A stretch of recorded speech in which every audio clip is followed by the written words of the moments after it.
Okay, I'm going to show you today how I make the New York Times no-knead bread. I use 3 cups of all-purpose flour, 1.5 teaspoons of table salt, a 1/4 teaspoon of yeast. I use just this bottle that I keep in the fridge, and 1.5 cups water.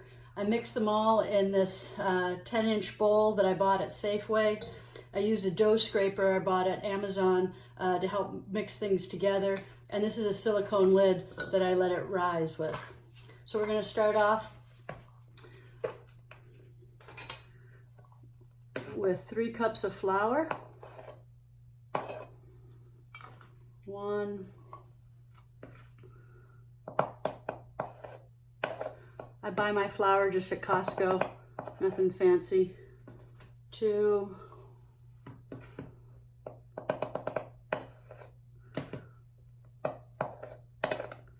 3.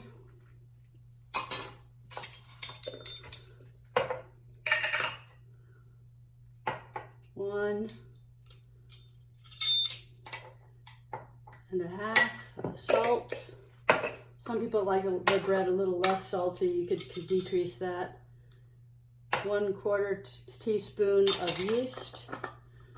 And this is 1.5 cups of water. Pour it together.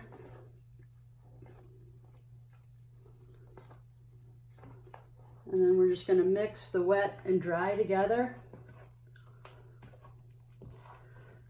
This is where I find the dough scraper to be really helpful.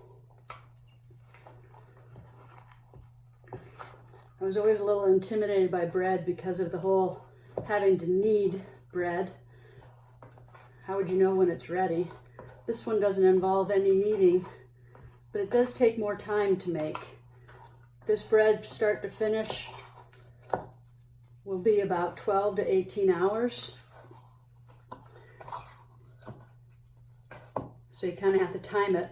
I often will start it first thing in the morning before I go to work, and then I bake it at night before I go to bed.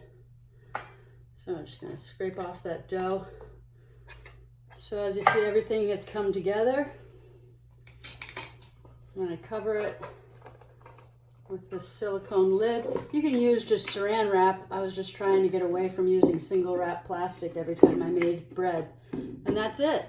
We're going to let it sit in a just regular place on the counter for the next 12 to 18 hours.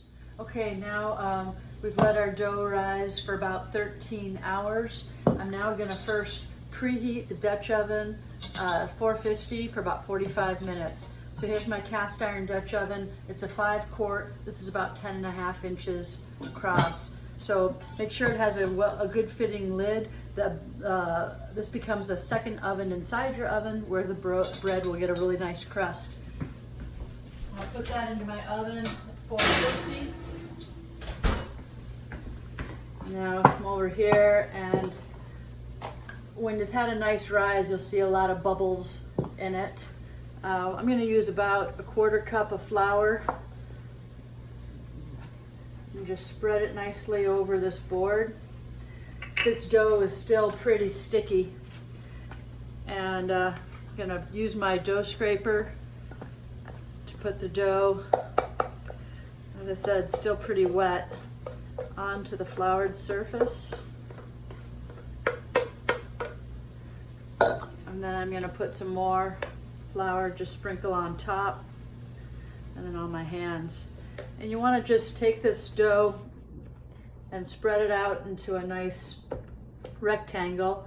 And you're kind of pushing out the bubbles of air while you do that. And then we're going to just fold it halfway in, another half, and then towards you half, and another half. Turn it over. Now this part is what really makes a difference to me. When I was first trying this, all my bread turned out like pancakes. So now we're going to form the loaf. So you put it down, and then you kind of drag it towards you. Then do a half turn and drag it towards you. And you'll notice that you'll see the surface get some tension on it. And it's that surface tension that forms a nice ball. One more time. And then last time. So 4 times I drug it towards me. and now it's formed a nice loaf. And again, you should have kind of a tightness to the top. So we're just gonna put it here for what we call the second rise or proofing.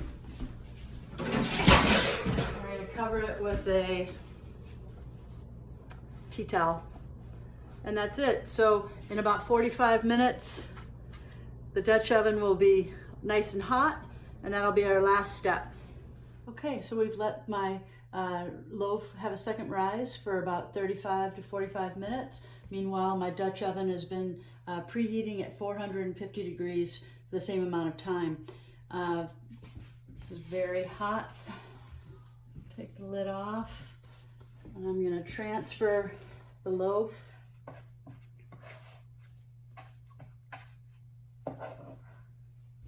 into the pan. Then I'm just going to use some kitchen shears to score it. Some people will use a razor blade. I find it easier with scissors. When you score, you want to have your blades at about a 45-degree angle, and I'm going to do 4 little cuts. 2, 3, 4, and you know you're doing it right when there's a spread right where you cut. And now this goes into the oven covered for 35 minutes. All right, so we cooked our loaf covered for 35 minutes in a 450-degree oven. Then we uncovered it for another 30 minutes. Then we put it on a cooling rack, and I let them usually cool overnight. So here's what my loaf looks like. You can see the 4 places we scored it to help it rise. And then what I do is I cut it up.